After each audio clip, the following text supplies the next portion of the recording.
Hi verse, போன வீடியோவில் நந்தினி மலைக்கேதுவை பற்றி சொல்கிறதுக்காக சந்திரன் அறைக்கு போகிறாங்க. அங்கே சந்திரன் கண்ணை மூடிக்கிட்டு உட்காந்துருக்கிறத பார்த்த உடனே அந்த இடத்த விட்டு போகிறதுக்கு பார்க்குறாங்க. நந்தினி வந்திருக்கிறது தெரிஞ்ச சந்திரன் என்ன விஷயம், எதுக்காக வந்திருக்க அப்படின்னு கேட்குறதோடு பார்த்துருந்தோம். இதுக்கப்புறமேட்டு என்ன நடக்குது இந்த வீடியோவில் பார்ப்போம். கேட்ட நந்தினி, நான் உன்கிட்ட ஒன்று பேசணும்னு சொல்கிறாங்க. நான் இப்போ ஓய்வு எடுத்துட்டு இருக்கேன்னு உனக்கு தெரியும்ல அப்படின்னு சந்திரன் கேட்குறாரு. இப்போ நீ சொல்ல வந்ததை அப்புறமேட்டு சொல்லு அப்படின்னு சொன்ன உடனே, இது முக்கியமான விஷயம், அதனாலதான் நான் இப்ப சொல்ல வரேன், இப்ப சொல்லலைன்னா தாமதமாயிரும் அப்படின்னு நந்தினி சொன்ன உடனே சந்திரன் என்ன விஷயம் சொல்லு அப்படிங்கிறாரு. நேற்று மலைக்கேது என்னை பார்க்க வந்தான் அப்படின்னு நந்தினி சொன்ன உடனே என்ன அப்படின்னு சொல்லிட்டு சந்திரன் கேட்கிறாரு. ஆமா, அவன் இங்க வந்ததுக்கு ஒரே ஒரு காரணம் தான், அது உன்னோட மரணம். அவனோட உதவியும் கேட்டான். அவன் உன்னைய வதம் செஞ்சதுக்கு அப்புறமேட்டு நீ திருமணம் செஞ்சு அரசனும் ஆயிடுவானாமா அப்படின்னு சொல்லிட்டு நந்தினி சந்திரனை பார்த்த உடனே சந்திரன் எதையும் பெருசா எடுத்துக்காம நந்தினியே பார்த்துட்டு இருக்காரு. இதை பார்த்த நந்தினி சந்திரனை பார்த்த உடனே, இதெல்லாம் என்கிட்ட எதுக்கு சொல்ற, நானும் உன்னோட பாக்கியம் தானே, நீயும் நீ கொல்ல தானே முயற்சி பண்ற அப்படின்னு சந்திரன் சொன்ன உடனே, ஆமா நீ என்னோட பகைவன் தான், நான் உன்னை கொல்லணும் முயற்சி பண்றேன் தான், ஆனா நீ பொறுத்த வரைக்கும் உன்னைய கொல்றதுக்கு அவனுக்கு நான் உதவி செய்ய மாட்டேன். நான் என்னோட தந்தைக்கு அவன் துரோகம் செஞ்சிருக்கிறான், என்னோட சகோதரன் செஞ்சதுக்காக சாயாவோட வாழ்க்கையும் அழிஞ்சிருக்கு, நான் இப்ப சொல்ல வந்தது சாயாவுக்காகத்தான் அப்படின்னு நந்தினி சந்திரன்ட்ட சொன்ன உடனே சந்திரன் அப்படியா அப்படிங்கிற மாதிரி இதை பெரிய விஷயமா எடுத்துக்காம தலையாட்டுறாரு. இதை பார்த்த நந்தினி, என் மேல நம்பிக்கை வை, மலைக்கேது கொஞ்சம் கூட மாறல அப்படின்னு நந்தினி சொல்றாங்க.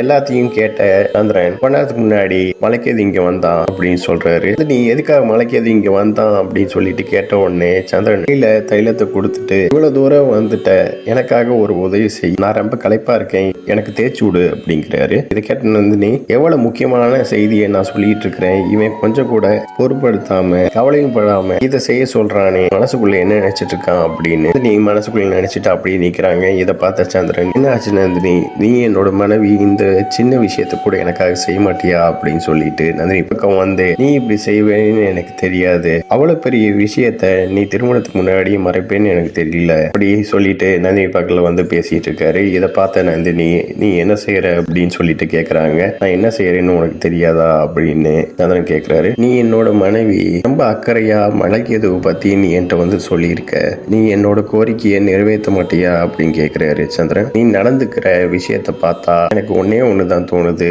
அது உன்னோட காதல் தான், உனக்கு என் மேல காதல் இருக்கு அப்படின்னு சந்திரன் சொல்றாரு. அதனாலதான் என் மேல இவ்வளவு அக்கறை செலுத்துற, உண்மையை சொல்லணும்னா நீ என்னைய அடைய நினைக்கிற அப்படின்னு சொல்றாரு. இதை கேட்ட நந்தினி சந்திரனை விட்டு விலகி போய், என்னைக்கும் நான் உன்னை விரும்ப மாட்டேன், என்னை பொறுத்த வரைக்கும் நீ என்னோட பகைவன் தான், என்னோட குடும்பத்தையே நீ அழிச்ச. கேட்ட சந்திரன், இப்ப உன்னோட வாயிலிருந்து உண்மை வெளியே வந்துருச்சு, எனக்கும் பெரிய பகை உன்னோட தான், அப்படி இருக்கிற போது எப்படி நான் உன்னோட வார்த்தையை நான் நம்புவேன் அப்படின்னு சொல்லிட்டு கோவப்பட்டு நந்தினிய ஒரு சோபால தள்ளி விடுறாரு. நான் உன்னைய சீட்டுனா கூட உன்னால தாங்கிக்க முடியாது, அப்படி இருக்கிற போது நீ என் மேல அக்கறையா பேசுறனா எப்படி நம்ப முடியும், மலைக்கேது இந்த விஷயத்த பத்தி முன்னாடியே என்கிட்ட வந்து சொல்லிட்டு போயிட்டான், நீ எப்படி நடந்துகிட்டேங்கிறதையும் என்கிட்ட சொல்லிட்டான் அப்படின்னு சந்திரன் சொன்ன உடனே இதை கேட்ட நந்தினியும் ஆச்சரியமா பார்த்துட்டு, நான் என்ன செஞ்சேன் அப்படின்னு சொல்லிட்டு சந்திரன் கேட்குறாங்க. நந்தினி, அவனே வந்து உன்கிட்ட சொல்லுவான் அப்படின்னு சொல்லிட்டு மலைக்கேதுவை சந்திரன் கூப்பிடுறாரு. ஒவ்வொரு விஷயத்தையும் பார்த்த நந்தினி அதிர்ச்சியாகி பார்க்குறாங்க. இந்த இடத்துக்கு வந்த மலைக்கேது,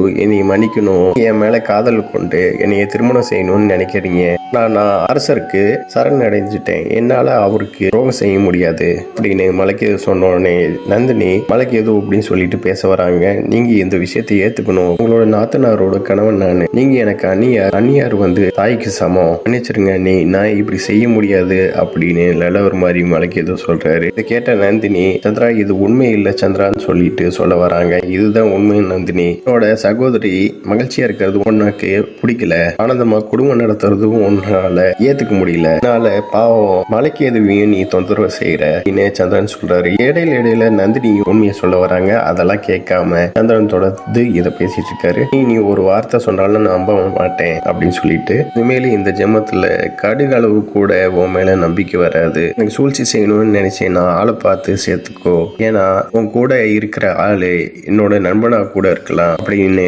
சந்திரன் நந்தினிட்டு பேசிட்டு அந்த இடத்துல இருந்து ஒரு ஓரமா போய் நிக்கிறாரு. நந்தினி சந்திரன் சொன்னதெல்லாம் கேட்டுட்டு மலைக்கேது பாக்குறாங்க. மலைக்கேது அதே இடத்துல எடுத்து கும்பிட்டுட்டு அப்படியே அமைதியா இருந்த உடனே நந்தினி அந்த இடத்த விட்டு போறாங்க. இதோட இந்த எபிசோட் முடியுது. நெக்ஸ்ட் எபிசோட்ல பார்க்கலாம். இந்த சேனல் சப்ஸ்கிரைப் பண்ணுங்க, பெல் பட்டனையும் பிரஸ் பண்ணுங்க, லைக் பண்ணுங்க, ஷேர் பண்ணுங்க. தேங்க்யூ.